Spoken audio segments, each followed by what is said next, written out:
Welcome to the Church Answers podcast. My name is Thom, and we're going to talk about an issue that is sensitive in many ways. If you know my writing, if you know my speaking, podcast, whatever, you know I don't hesitate to address these issues that are somewhat sensitive, but I try to address them in a pastoral and positive way. But I got to say, this particular issue is something that I struggle with because it shows an incredible amount of immaturity.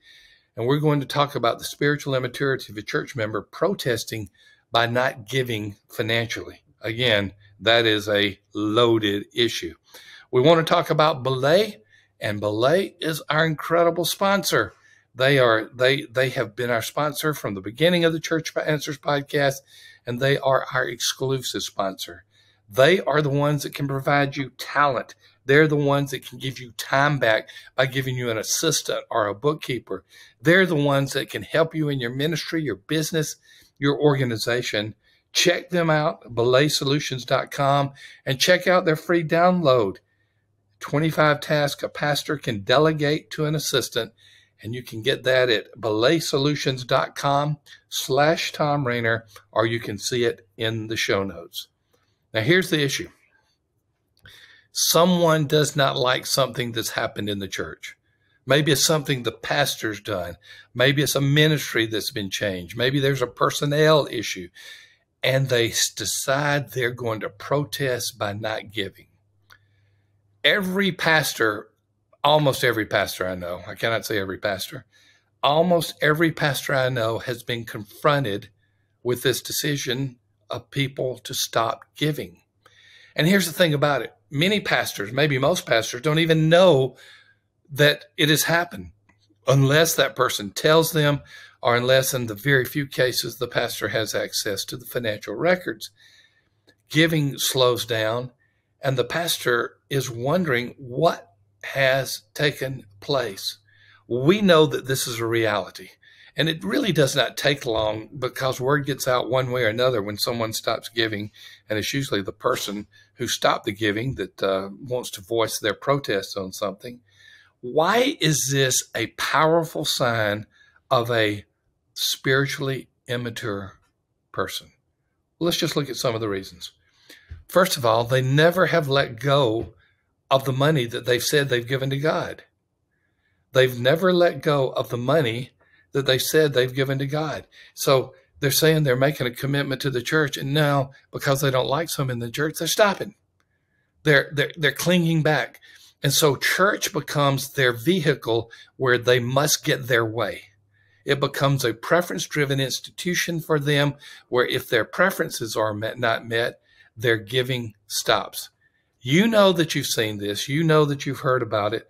But it is someone that is clinging to money for the wrong reasons or even giving for the wrong reasons. They never let go. Secondly, these spiritually immature church members see the church as a lever that they can use for their own benefit. Let me say that again. These spiritually immature church members see the church as a lever that they can use for their own benefit. Imagine the illustration. I'll hold my hand up for those of you who are watching me on YouTube. If you're not watching me on YouTube, I'm holding my hand up like I'm moving a lever.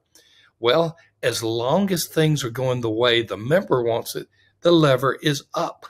I'm going to give. But if something takes place, they eliminate a program, they change the order of worship, I don't like the music they're playing, or the pastor's done something I don't like, or there's been a personnel change I don't approve of, the lever goes down. And this person moves this lever up and down. If you're on audio, I'm moving the lever up and down.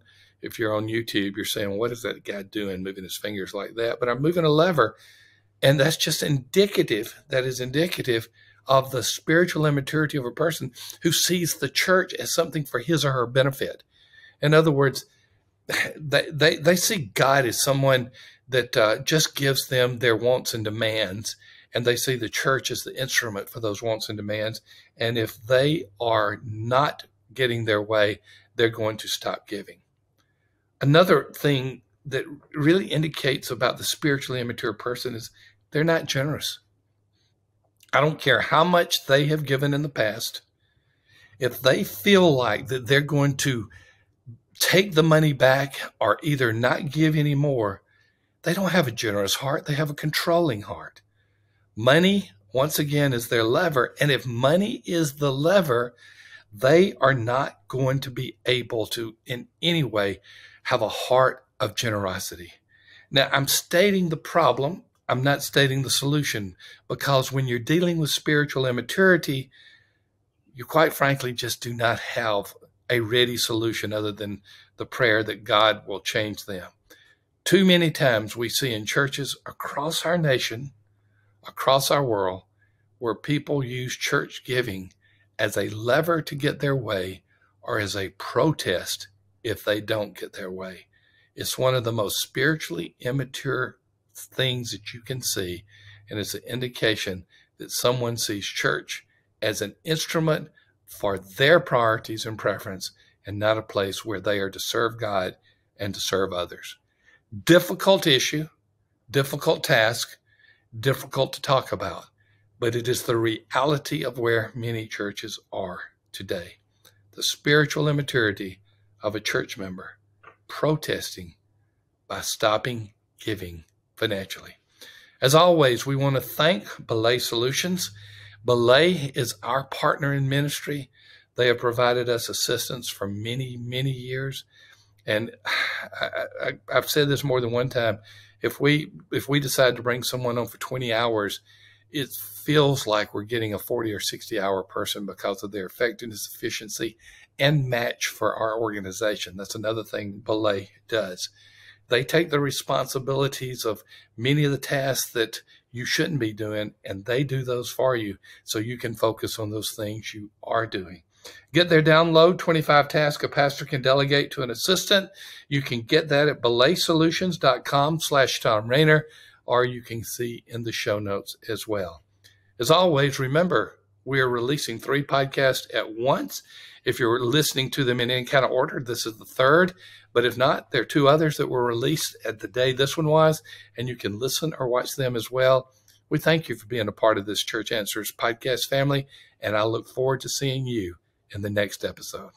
Hey, folks, this is a PS to our podcast. We got some exciting stuff that we want to offer you absolutely for free.